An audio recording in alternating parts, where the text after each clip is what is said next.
And good evening, Pittsburgh Steelers fans. Welcome to another episode of Steelers Friday Night Six Pack. I am your host, as always, Tony Defio, and I thank you for joining me on this humid but lovely Friday evening in Pittsburgh, PA. And as I always say, I hope it's a lovely Friday night, Saturday morning, Sunday afternoon, wherever you happen to be in Steeler Nation.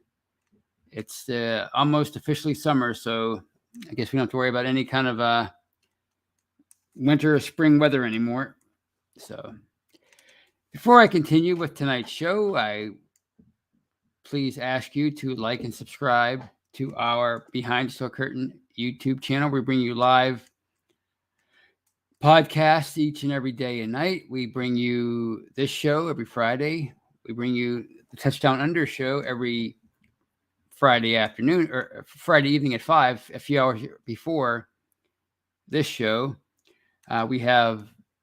We run the North with Kevin Tate. We have Bad Language with Brian Anthony Davis. We have the Steelers Preview with Brian and Jeff Hartman and Dave Schofield. We have the Scobro Show with Dave Schofield and Rich Schofield. We have Know Your Enemy or The Curtain Call, depending on what time of year it is, with Jeffrey Benedict and Shannon White. We have The Hangover, and that's on Monday nights with Brian and Shannon and yours truly.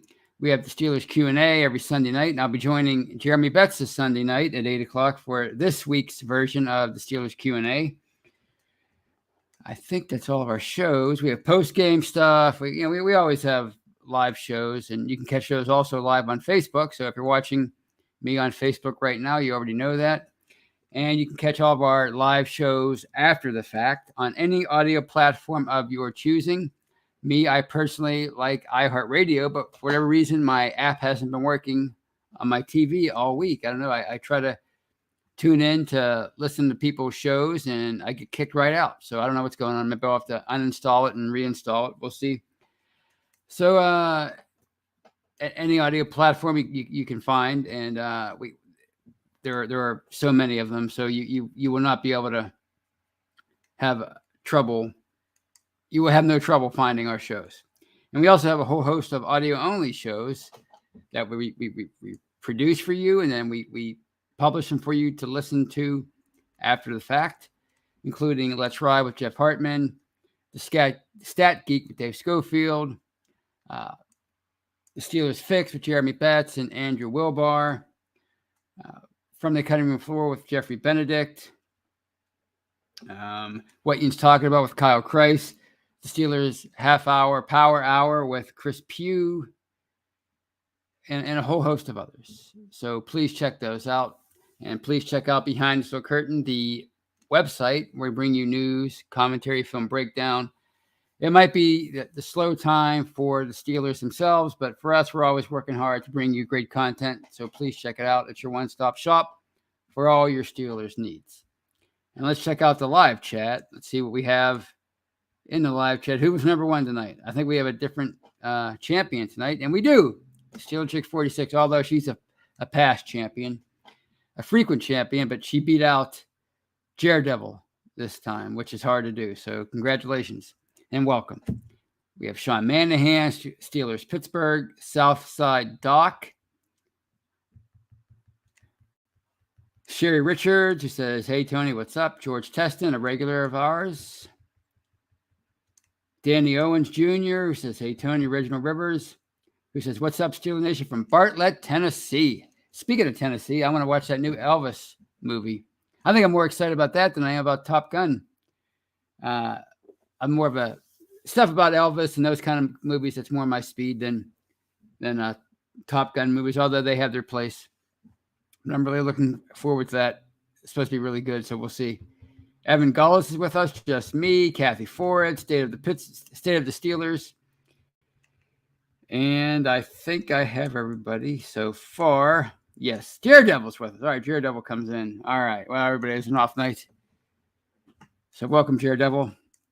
So let's talk about the title of the show, the theme of the show, and that's about, excuse me, I have something on my screen here. I look blue, but I don't feel blue. Anyway,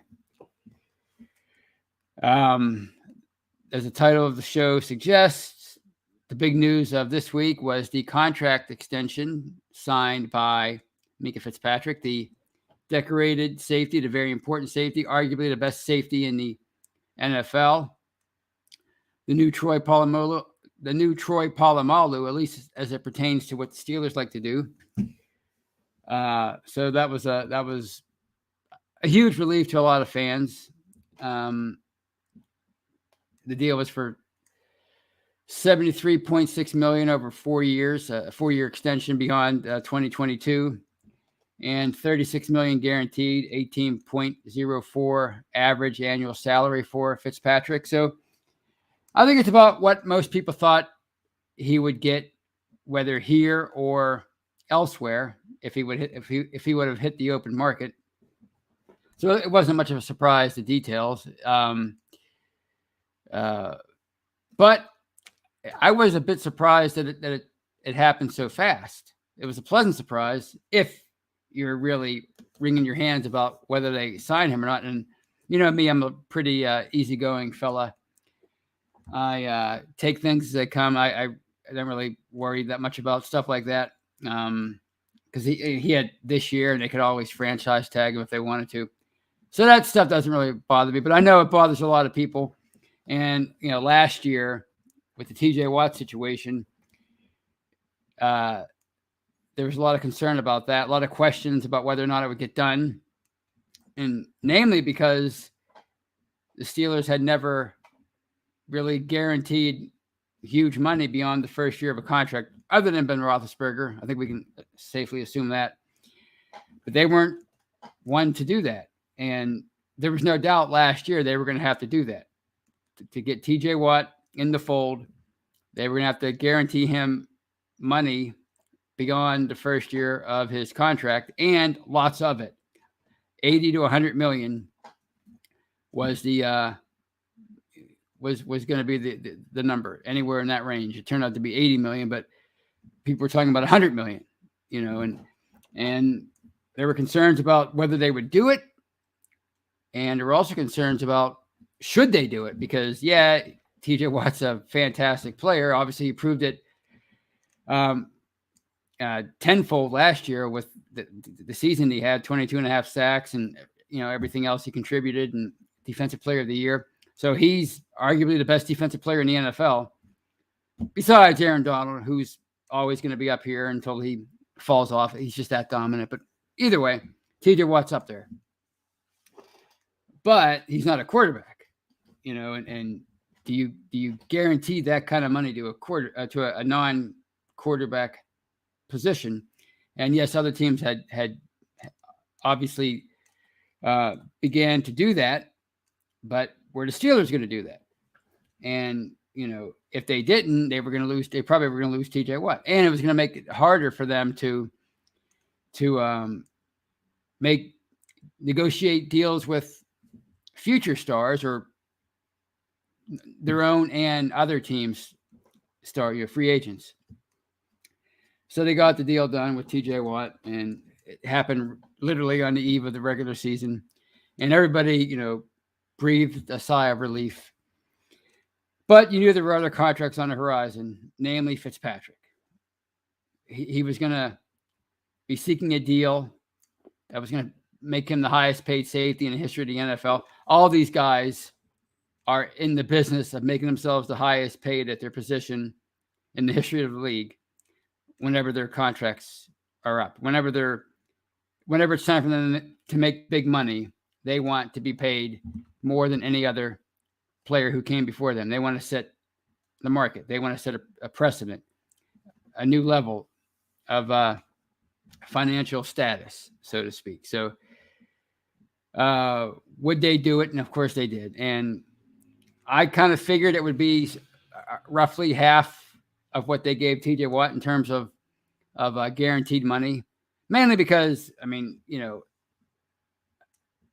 the kind of player that Watt is, he might not be a quarterback, but you know what they say, you pay the quarterback, you pay the guy he throws to, you pay the guy who protects his blind side, and you pay the guy who covers the receiver, and you pay the guy who gets after the quarterback. And TJ Watt falls into that category. So safety is not believed to be as valuable as a prolific pass rusher, but there's no denying that for what he does, Minka Fitzpatrick is the best at what he does in the NFL, as far as not only being a free safety, a deep safety, but he can do so many other things. He can play in the slot. They move him around so much, and that's been a bone of contention with him in the past. But I think he kind of explained it the other day. Look, I was new in the league, and they were having me do all of these things, but I really wanted to get comfortable as a free safety and getting that position down, and then I'd feel more comfortable freelancing, moving around, doing the different things they wanted me to do as my talent dictated it. So I think moving forward, he's going to be doing more and more of that. So as far as what it means for the Steelers, I think it sets a good precedent, because they proved last year they were willing to step up and get with the times and dish out loads of guaranteed money, which is what you have to do now. There's no other way around it. You could have, as an organization, you can have your own rules, your own standards of doing business, but the players have so much more power now than they ever did. So you can have those standards, but it doesn't mean it's going to work for you. You have to kind of meet the times, and that's what they did last year with TJ Watt. That's what they did with Minkah Fitzpatrick this week. So it tells me that, number one, they're willing to do whatever they can to keep their own star players. When free agency first started back in the 90s, they were still at Three River Stadium. I don't think they had the revenue streams that they do now. Obviously, of course they didn't. But as far as their way of doing business, they were always known as more of a frugal franchise, and they certainly weren't up there with the Giants or the Cowboys or teams like that maybe had different ways of making money. So in the 90s, a lot of their big-time free agents, their own free agents, left. They retained a few here and there, but mostly you expected their guys to leave. But starting in about, let's say, the mid-2000s, once Roethlisberger came in the fold, they started keeping their big-time players, whether it be Troy Polamalu, James Harrison, obviously Ben, Hines Ward. So they kind of changed the way they did business by, instead of, all right, we have these young guys that we drafted, we're gonna groom them, and then by their fourth or fifth year, they're gonna replace the veterans as they leave it for free agency. So they kind of changed how they did business, and I wondered, quite frankly, if they were gonna kind of go back to their old ways once Ben was out of the picture, and they didn't have him to build a team around.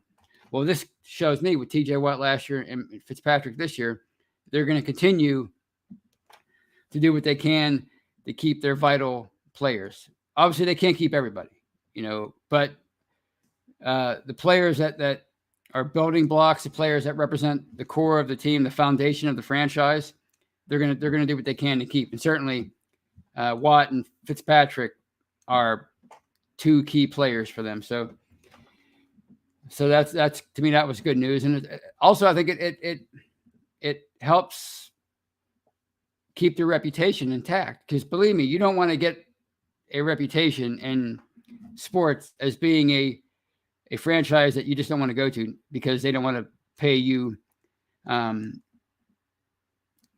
market price. I remember watching a feature about the 1985 NFL draft, and the Vikings had the number 2 pick, but they had a reputation for not paying their players. And Bill Fralick, who was a Pitt lineman, offensive lineman, and expected to be one of the top few players selected in that draft. He was a Heisman Trophy finalist, believe it or not. He said, "Look, I'm not coming to Minnesota. You can do whatever you want. You can draft me, but I'm not coming to Minnesota." Bernie Kosar, who was going to get selected by the Vikings had he entered the regular draft, decided to forego the regular draft and entered the supplemental draft because I forget who was it? The Browns. Obviously, it was the Browns. He tortured the Steelers for years. How could I forget that?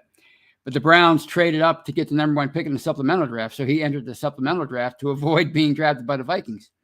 And the Vikings wound up with Chris Dolman, which wasn't a bad consolation prize. He turned out to be the best of those 3 players. But the point was, they were doing these players were doing things to avoid being drafted by the Vikings. And obviously, you know about John Elway flat out refusing to play for the Colts.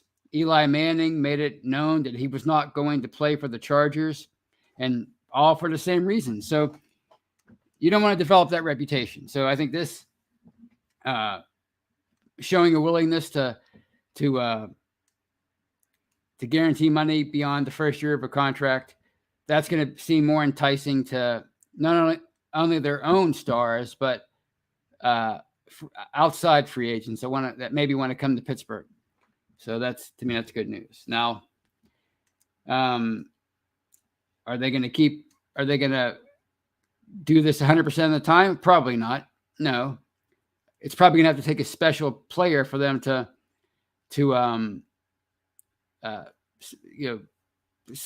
guarantee this kind of money in the future, whether it be a quarterback, a skill position player, a cornerback.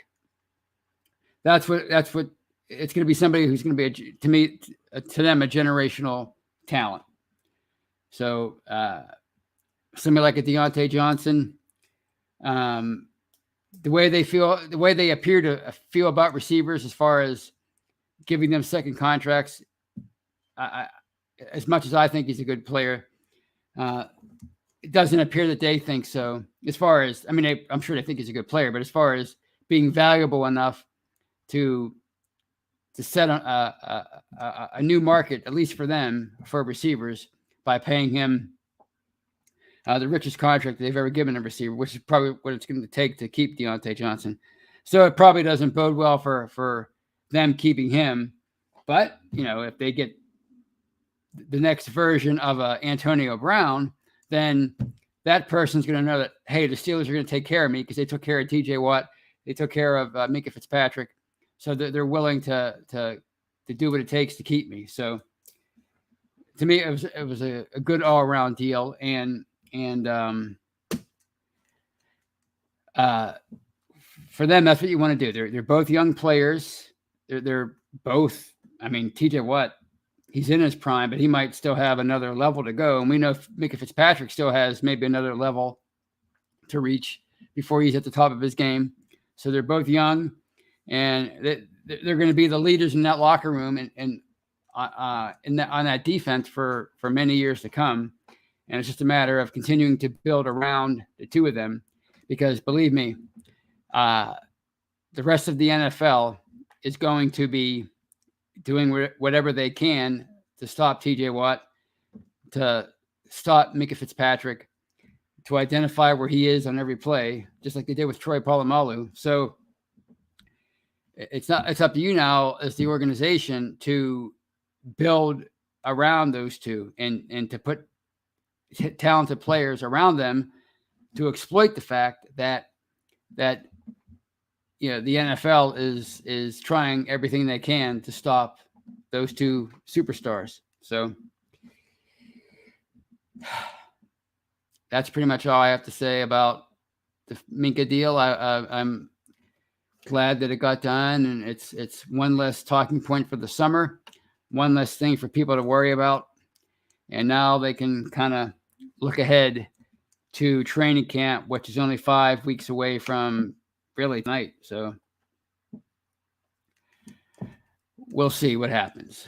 But I want to get into some pretty cool off-season, quiet part of the off-season talk, and talk about some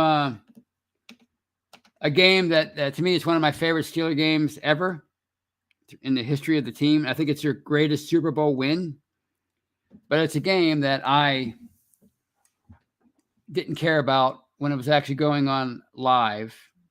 and that was Super Bowl 13 between the Cowboys and the Steelers in the Orange Bowl on January 21st, 1979. Believe it or not, that was the last Super Bowl they played. That was the last game that they played that I just didn't care. I was 6 years old at the time, and I had other priorities in my life. I cared about Mr. Rogers, Sesame Street, superheroes, the Incredible Hulk. Those were my passions. Sports, I didn't care. And to be honest, and this is going to seem sacrilege, but when I would see commercials involving the Steelers and the Cowboys or highlights, because the Cowboys were in white and the Steelers were in black, I like the Cowboys because, I grew up watching old Westerns where the good guy wore white and the black guy or the bad guy wore black. I was a big Star Wars fan at the time, and Luke Skywalker wore white. Darth Vader wore black. So that's what I associated with at that time. The Steelers were evil. The Cowboys were the good guys. So that's how I started out. But obviously, it didn't take long for me to for the Yinzer blood to kick in and for me to become a huge Steeler fan. And it happened the following year when I took on the Rams in Super Bowl 14. But it happened out of nowhere. I had no. I can't tell you when I became a fan. I just remember being a fan. Suddenly, I was a fan. And if they would have lost that game against the Rams, I would have cried. How I got there, I don't know. But the year before, when they were playing the Cowboys, the greatest collection of talent the NFL has ever seen, these two teams, 23 future Hall of Famers, including the coaches and some executives. It was to me, it was up to that point, it was certainly the most exciting Super Bowl that's ever been played. And there was so much at stake for the two teams. The Cowboys, up to that point, they were on one heck of a run. Starting in 1966, when they took on the Packers for the right to go to the first Super Bowl, they lost that one in dramatic fashion. They lost the following year in the Ice Bowl. Same game, NFL title game, but it was called the Ice Bowl because it was played minus 13 degrees at Lambeau Field. So they had a lot of heartbreak early on. They lost Super Bowl 5 to the Colts, who were an inferior team. They should have won that game. But then they finally rebounded and got off the schneid, so to speak, in Super Bowl 6. They beat the Dolphins. But then they fell off a little bit in 1974. They missed the playoffs. But in 1975, that draft, 12 of their rookies made the team. 12 rookies. It's almost unheard of, especially for a team that was pretty good. And that basically paved the way for them to have another decade or so of success.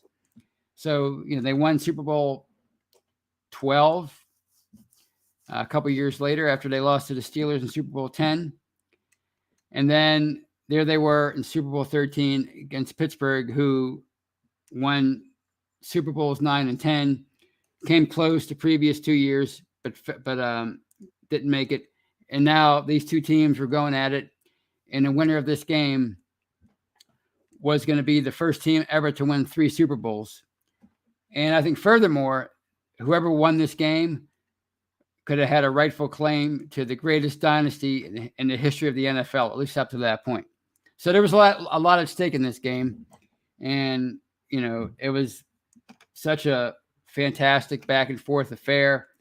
The league changed hands, 5 different times, I think, in the, 3 or 4 times in the first half. And then in the second half, the Steelers maintained the lead, but the Cowboys very easily could have tied it. But Jackie Smith dropped an easy touchdown in the end zone. And then Pittsburgh scored 2 quick touchdowns to make it 35-17. Cowboys came back and got to within 4. But Pittsburgh closed it out.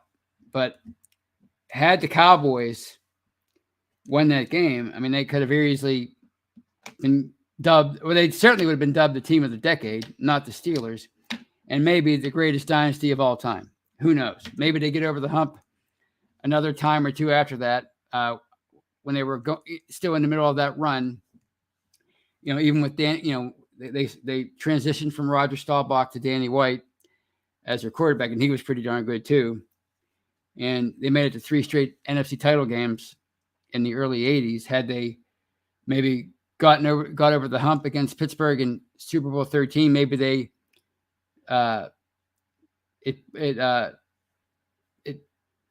it leads to more success. It gives them more confidence, and they win another Super Bowl. So who knows what happens after that? So to me, it was such a pivotal game, and it changed NFL history because the Steelers went on to win. Of course, they went on the next year to win, to beat the Rams 4 out of 6, greatest dynasty ever. So it was such a pivotal game, and for me not to care, I was watching an old rerun of Tarzan in the living room, and my mom was in the kitchen watching it on a small TV while doing the dishes. And I didn't care. And, that's what was going on in my house at that time. And as far as the rest of my family, my grandparents, my uncles and aunts, I have no idea what they were doing. Were they having Super Bowl parties? Did people have Super Bowl parties in the late 70s? Was it a thing? I don't know. But I didn't care. Fast forward 1 year, it meant everything to me. It was literally life or death if they won or lost that game against the Rams. So I just thought that was pretty neat. And I wanted to touch on that because it was kind of brought up a couple weeks ago on The Hangover. Brian asked both Shannon and I what our first memories were of the Steelers, and mine was the Rams game. But I also kind of remember the Cowboys game. I just wasn't worried about it. It was just a game. It didn't matter to me. So I just wanted to share that. And I want to talk about one more thing. Speaking of those 70 Super Bowl teams, the architect, Chuck Noll, today's the 17th as I'm doing this show. So was it Tuesday or Monday? No, yeah. I forget. Anyway, earlier in the week, it was the 8th year anniversary of his passing back in 2014. And it kind of went unnoticed. I don't think that many people brought it up or touched on it. But, if there's anybody who had a greater impact on the Steelers than Chuck Noll, you'll be hard pressed to name that person. Chuck Noll was so vital to who the Steelers are now. He was their vision. Dan Rooney was the president. He was the heart and soul of the team. There's no doubt about it. He was one who he convinced his dad, the chief, Art Rooney, to consider Noll and hire him. So if it wasn't for Dan Rooney, Chuck Noll wouldn't have been hired. That's true. And once Dan Rooney took over the day-to-day operations, he really transformed the franchise and lifted it up helped to lift it up out of the doldrums that it had been stuck in for 40 years. Because, as lovable as Art Rooney was, he was a great ambassador for the city of Pittsburgh, the Steelers, the NFL, but he wasn't a great football guy. He wasn't a great in that respect. He was great in other ways, but not as far as like a pragmatic football guy. That was not him. His son Dan was, and he was so influential, meaning Dan Rooney, for the Steelers and for the NFL by and large. He was the heart and soul of the NFL too for a number of years. You could make that claim. But Chuck Noll gave the Steelers organization the blueprint on how to win. Dan Rooney said as much after Chuck Noll passed away in 2014. Dan Rooney, to quote Dan Rooney, Chuck Noll taught us how to win. And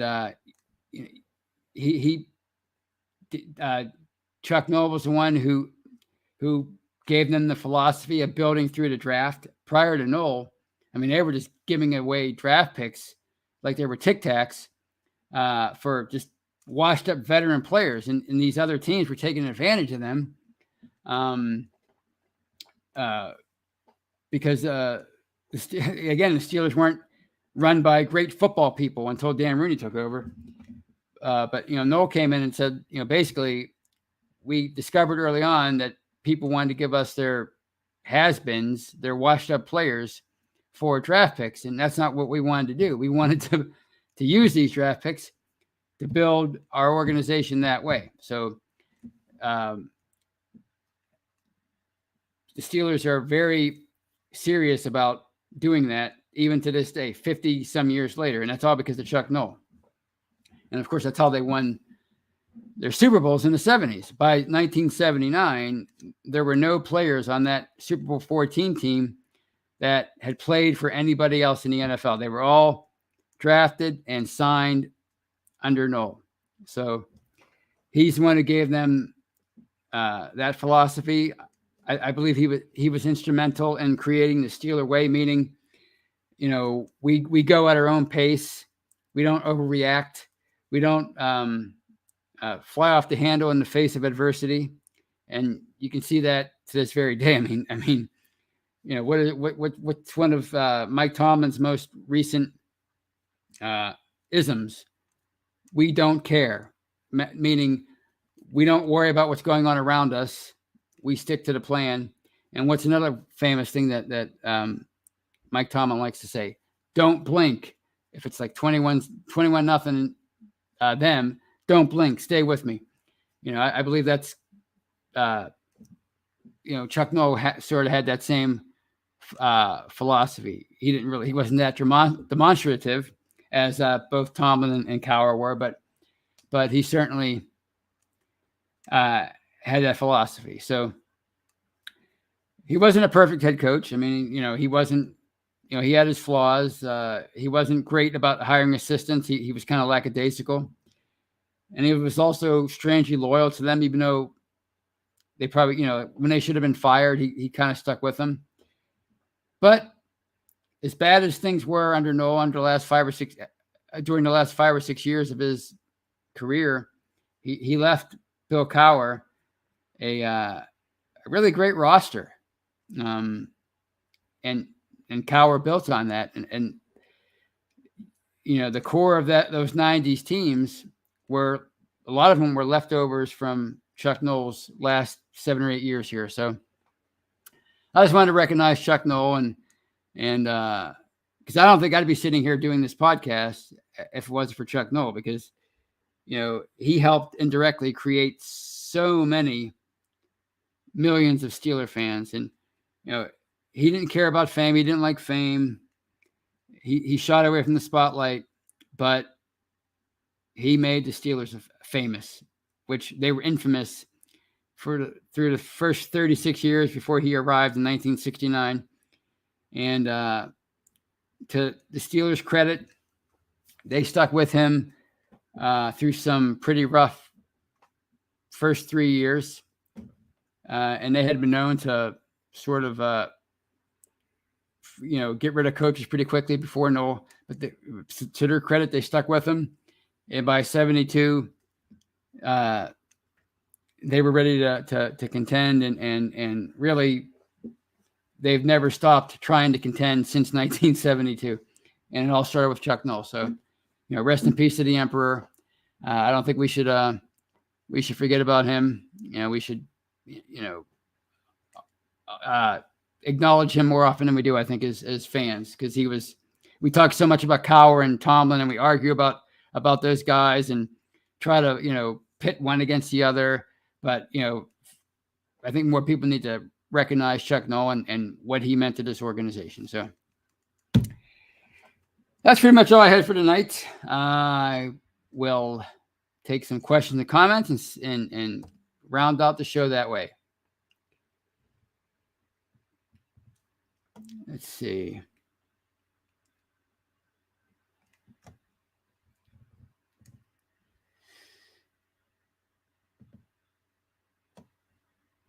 Brian Brown says, I remember Super Bowl 13 and 14, my first 2 years as a Steelers fan. Yeah, we're probably around the same age there, Brian. I just turned 50. And again, like my first game that I remember was 14. Let's see. Sherry Richards says, we miss you, Chuck. Certainly we do. Mike O'Malley joins us. He says, what's up, BTSC family? Welcome, Michael.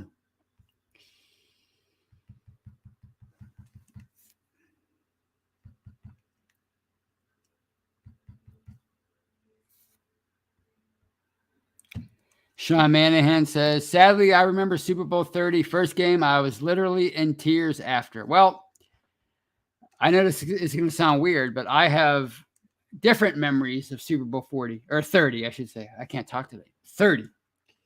And actually, that to me, that time is one that I remember fondly. I know they lost and it sucked at the time, but I was just so beside myself that they even made it, because I never thought I'd see it again. You know, after that Super Bowl 14, I was 7, and then all of a sudden I'm fully invested after that game, and then the mediocre 80s set in. And, you know, not much happened. I mean, they weren't horrible in the 80s. They actually made it to the AFC Championship game the one year in 1984. But, you know, they weren't one of the real contenders in the NFL during that decade. They were kind of bit players. They were afterthoughts. It's what a lot of teams go through whenever they have the kind of run that they did in the 1970s. So I went through that. I grew up I was a teenager and just saw all that mediocrity. And there were some magical moments, but it was mostly mediocrity. And then the 90s, the first half of the 90s, you know, after Cowher took over, just some near misses, just some, you know, especially in 1994 against the Chargers in the AFC Championship game. Oh, that one really hurt. So I never thought, you know, and then you combine that with you throw in the Pirates disappointment. Those 3 years in the early 90s after winning the NL East, they suffer one heartbreaking loss after another in the NLCS. And I was a big Pitt Panthers basketball fan. I still am, but it's harder to be these days. But back then, they seemed to have Final Four material, and yet they could never get past the second round. So all these near misses, I was never much of a Penguins fan. So them winning the Cup back-to-back didn't really do much for me. So I never thought I'd see any of my favorite teams make it to that stage. And so for the Steelers to make it to Super Bowl 30, even though they lost to, you know, a really dominant Cowboys team, one of the greatest teams the NFL has ever seen. Again, it sucked at the time. It was disappointing, but to me, it was one of my favorite times overall. Those 2 weeks leading up to that Super Bowl when they beat the Colts, it was just, I still think about that to this day. So a lot of people still, you know, think back to that Super Bowl 30 team and it brings them sorrow, but to me, it's just a fond memory.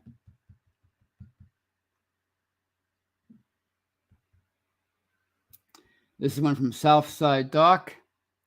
I know the field at St. Vincent College is named after Noll, but if the rights for Heinz Field go away, I wouldn't mind it renamed after him. Well, I mean, that's a great thought, Southside Doc. But with there being so much money in these naming rights, if it would include Chuck Noll's name, which I think would be a great idea, it would have to include some kind of sponsor to go along with it, whether it be, you know, UPMC or PNC or you name it. Hunt's Ketchup, ooh, perish the thought, but you know, something like that, you know, like the UPMC Chuck Noll Field. That's what it would have to be. It couldn't be solely Chuck Noll Field because there's just so much money involved. And I talked about revenue streams earlier. That's a big revenue stream for NFL teams now, sports teams in general. That's why just about every sporting venue in professional sports in America today has a brand name in the title. So But it would be a nice gesture. I think it would be great. But I also think it's pretty fitting that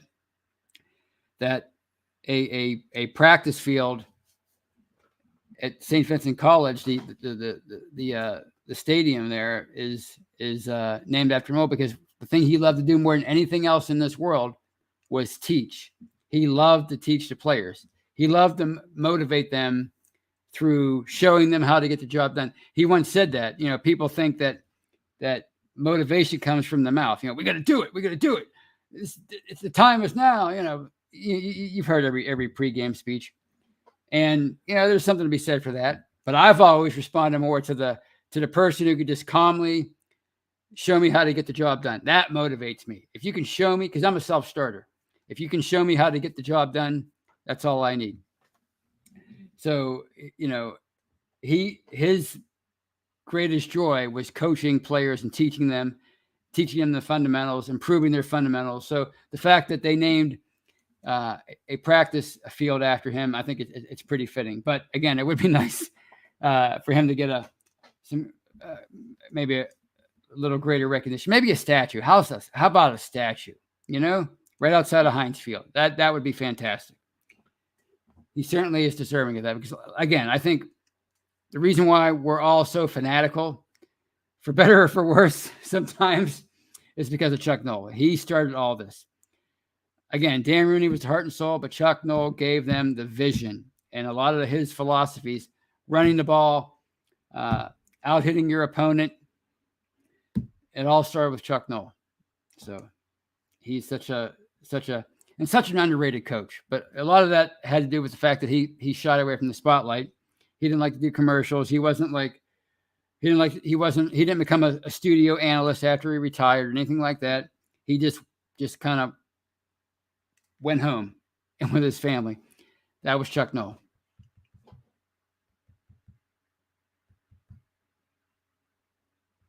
Sherry Richards says, of the first 40 years, the futility of our Pittsburgh Steelers, the same old Steelers, SOS. Examples, cutting Johnny Unitas and Len Dawson. They had no clue. That's true. That you can't. It's hard to argue.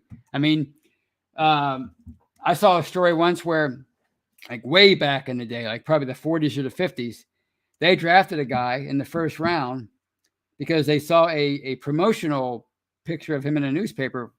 They saw his college picture. I guess he was posing the pass or catch or whatever he was doing, and they liked his picture, so they drafted him in the first round. So yeah, they had their struggles over the first 40 years. But I mean, when you think about it, if they keep Johnny Unitas, if they don't cut Lenny Dawson, maybe there's no Chuck Noll or Terry Bradshaw or the Steel Curtain or that great 70s thing, and how everybody fell in love with the team all at once, and how they became the biggest thing in town, and in many ways the biggest thing in the NFL. So who knows? Maybe it all happened for a reason. That's what my mother always says.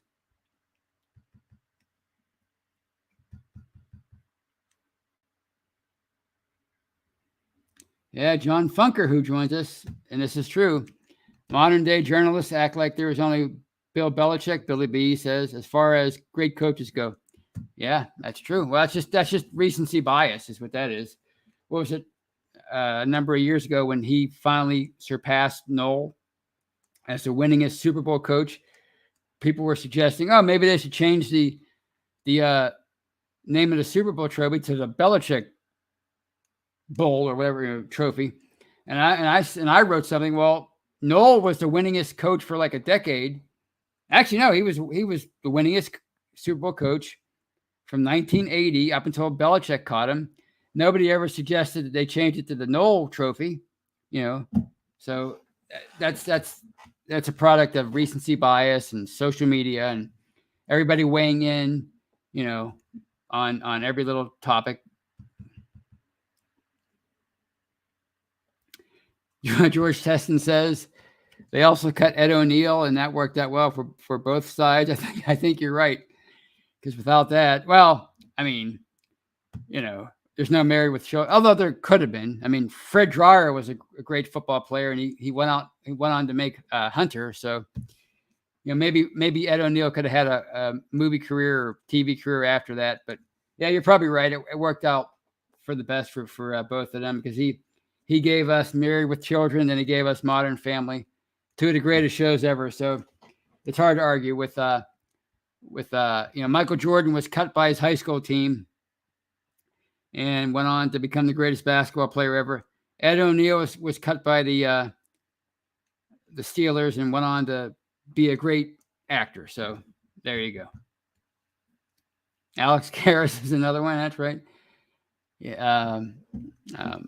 Blazing Saddles, and of course Webster. Michael O'Malley asks, Tony, do you think the offense will be better without Ben? Well, yes, quite frankly, but I think a lot of that will have to do with also the offensive line, because I anticipate the line being better this year than it was the last 2 years. And I think with you having three quarterbacks now that are more mobile than Ben was and more capable of running the RPO plays and more adaptable to Matt Canada's offense, especially in the case of Trubisky and Pickett, I think the offense can function better now, because it was a weird marriage between the two of them last year, with Matt Canada wanting to do the things or coming in with a certain philosophy.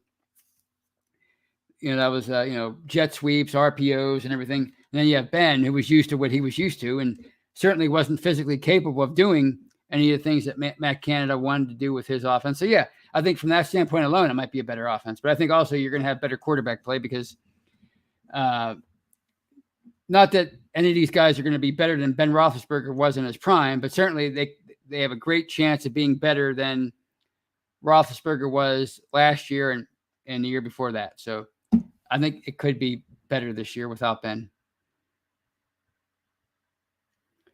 Sherry Richards says, agreed, because they don't have to run just 3 to 8 yard routes. That's right. That was so obvious the last year and a half under Ben, that teams knew what they were going to do, and they crowded the line of scrimmage. They did everything they could to stop the run. And on the way to doing that, they were able to knock down passes and disrupt receivers who were just playing, who were setting up 5-10 yards past the line of scrimmage, if that. So yeah.